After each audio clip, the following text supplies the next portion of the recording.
On a vu dans des séquences précédentes comment la solidarité peut se faire d'une façon spontanée, après réflexion bien sûr, d'une façon très émouvante. On l'a compris en écoutant les témoignages de Marc Picard, de Chantal Maran.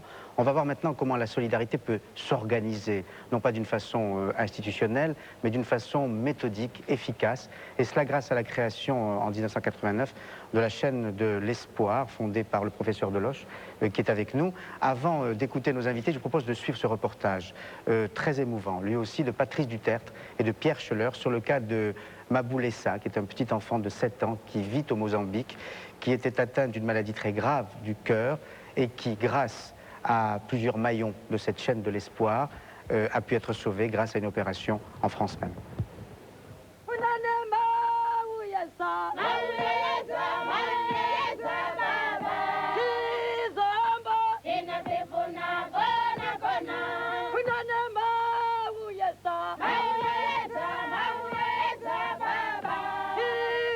Maboulessa, 7 ans, est atteint d'une maladie de cœur très grave. Sans intervention chirurgicale, il risque la mort. Sa mère, son père et tous leurs amis espèrent un miracle.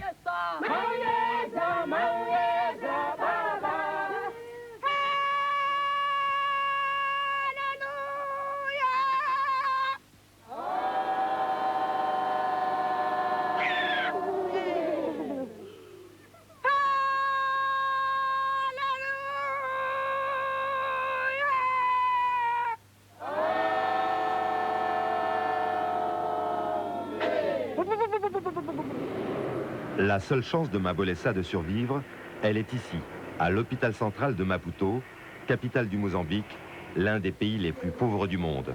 Chaque semaine, des dizaines d'enfants atteints de la même maladie, ils sont plus de 100 000, sont suivis par Béatrice Ferrara, l'une des 2 cardiologues du pays. Grâce à la chaîne de l'Espoir, créée il y a 3 ans, par Béatrice et le professeur Alain Deloche, 22 enfants ont pu être sauvés. Aujourd'hui, Béatrice Ferrara évalue les chances de réussite d'une opération à cœur ouvert pour Maboulessa. Maboulessa, il a une fuite mitrale majeure. Sa valve mitrale laisse presque tout le sang retourner derrière. Il ne va pas en avant. Son cœur est très dilaté. Ses poumons sont très chargés de sang. Il est très mal. S'il ne sera pas opéré rapidement, il va mourir. Il va mourir. Une bonne nouvelle, Maboulessa est opérable. Lui et un autre petit malade, Manuel, sont envoyés à Paris, à l'hôpital Broussais. La chaîne de l'Espoir se met en marche. Des lignes aériennes comme Air France transportent les enfants gratuitement vers la France.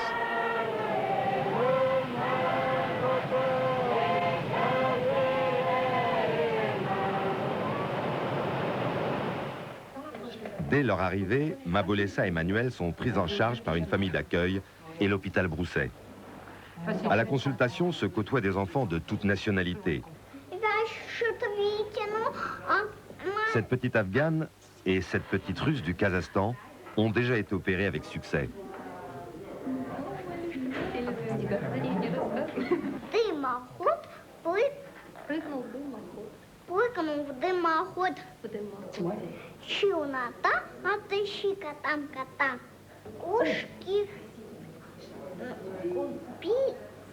Как там? А я не помню. Купили новые сапожки, шили и тузы. Только как их одевать? Хвостик некуда девать. Une longue série d'examens attend cette jeune Cambodgienne et les 2 petits Mozambicains. On a reçu donc Maboulessa dimanche matin, en même temps que Manuel. Pour l'instant, c'est assez difficile. Il n'a pas encore été opéré, donc il est très fatigué, très fatigué. La communication, c'est pas évident. Il n'est pas scolarisé, donc il n'écrit pas, il ne lit pas, donc on ne peut même pas essayer de communiquer avec un manuel portugais, c'est pas possible. Il a du mal à jouer, d'abord il a beaucoup de mal à monter les escaliers, il a peur de la baignoire, il a tout un tas de petits problèmes qu'il ne connaissait pas. Mais il s'y fait, tout doucement. C'est le dernier examen pour Valentina. Elle est guérie. On va aller un petit peu par là. Dans quelques jours, Valentina et sa petite copine Rachida vont rejoindre leur pays d'origine, le Kazakhstan et l'Afghanistan. Monique Rossi, mère de 3 enfants et enceinte d'un 4e, suit tous les examens médicaux de Mabolessa et entoure de toute son affection le petit bonhomme fatigué et perdu. Le cœur occupe la moitié de la cage thoracique. Cet enfant, s'il était resté au Mozambique, dans l'état dans lequel il est, qu'est-ce qui se passerait exactement? Bon, on va dire mort lente. Le ventre gonfle, les jambes gonflent, et donc il est en état d'insuffisance cardiaque globale et souvent à ce moment-là irrémédiable. Donc là, on a en fait la maladie la plus fréquente au monde. C'est lié à des mauvaises angines, ce qu'on appelle le rhumatisme. Et donc des millions d'enfants à travers le monde sont atteints de rhumatisme. 2 jours après, au petit matin, c'est l'opération à cœur ouvert. C'est ça. Bistouri.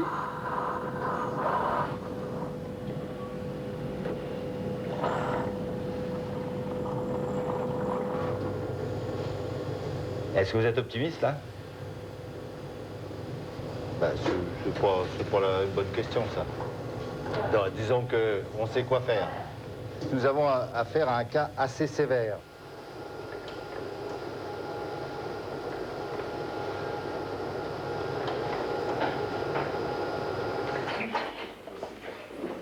À peine 15 jours plus tard, Mabolessa prend tranquillement son bain avec Lucie, la petite dernière des 3 enfants de Monique et Pascal. Il a eu peur la première fois de la baignoire. Il a eu peur. Alors j'ai baigné Lucie en premier pour lui faire voir. Et puis ça a marché. Puis depuis, il monte tout seul dans la baignoire. Il n'y a pas de mal. Tu laves ma main? Allez, vas-y, frotte. C'est bien. Va t'habiller maintenant. Tu commences tout seul, hein? D'accord? Alors là, on va le pommader un petit peu parce qu'il a des problèmes de peau. Il supporte pas l'eau calcaire de la France. Apparemment, au Mozambique, l'eau est moins calcaire que chez nous. Donc on va le pommader un petit peu, comme Lulu, hein? La même chose. Et maintenant, bah, il joue dans le jardin tout seul. De temps en temps, j'ai un œil pour voir ce qu'il fait. Mais bon, il est totalement habitué. Et il est très très bien. Il monte les escaliers en courant, il chante. Il fait des bêtises avec Lucie, de temps en temps. Et puis, bon, bah, il sait où se tient la cachette du chocolat et des sucettes. Il est totalement adapté à notre vie. Et...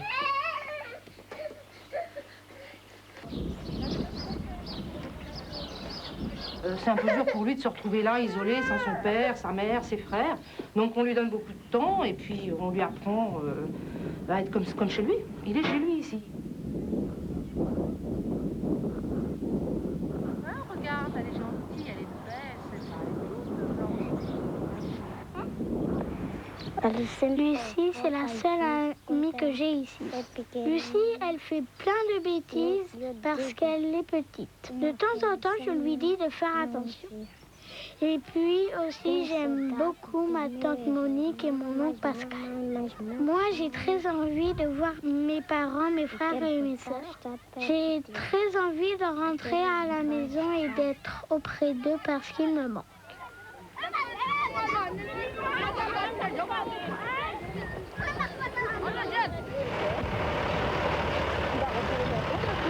J'aime beaucoup regarder les tracteurs qui sont conduits par des vieilles femmes et de vieux hommes. Plus tard, j'aimerais être chauffeur de camion pour transporter des sacs de riz.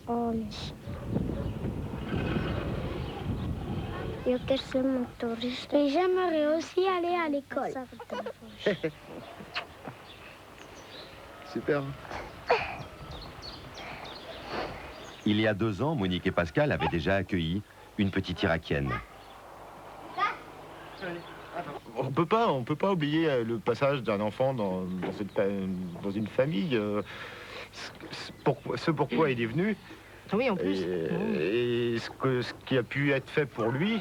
Et après, on se demande, et c'est des fois un peu gênant, mais on se demande, on n'a pas rarement de nouvelles de ces enfants après. Et fatalement, on y pense. Ce soir, Mabolessa et Emmanuel repartent pour le Mozambique. Les familles d'accueil des 2 enfants se retrouvent à l'aéroport et avec beaucoup d'émotion, se séparent de leur petit protégé. Ah non, la chicane. Tiens, ma chérie, tu vas attraper un coup de soleil. On a même mis un chapeau pour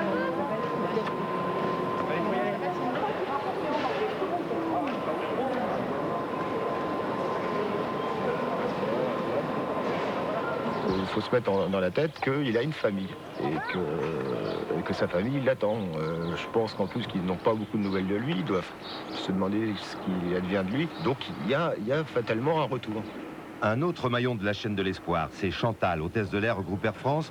Elle convoie bénévolement les 2 petits rescapés dans leur pays respectifs.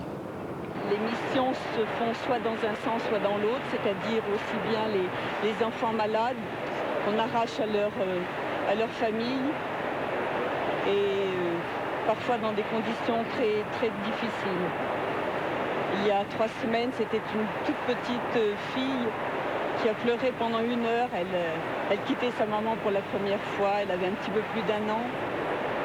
Et le chagrin de la maman, le déchirement, Au revoir les enfants. Au revoir madame.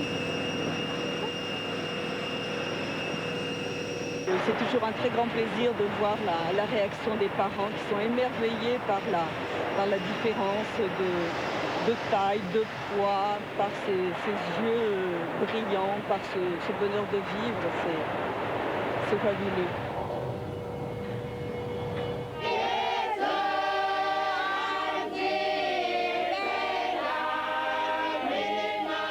Dès le retour du petit Mabolessa, ses parents et leurs amis fêtent sa renaissance à l'église.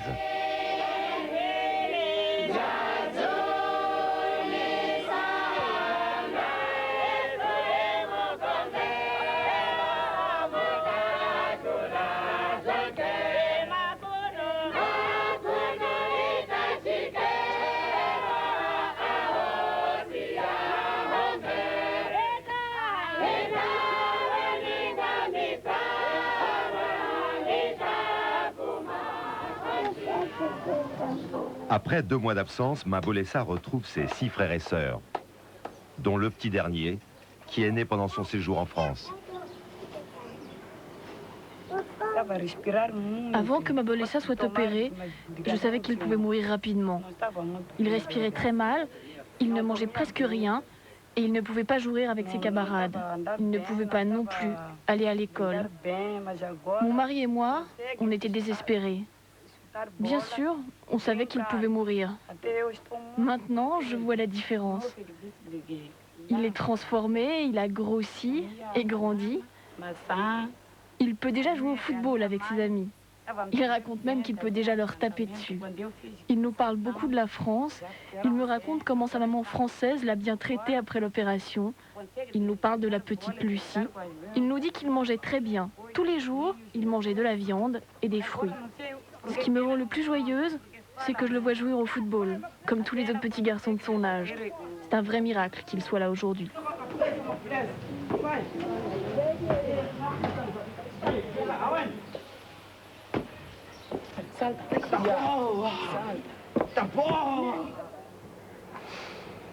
Ah, ben voilà,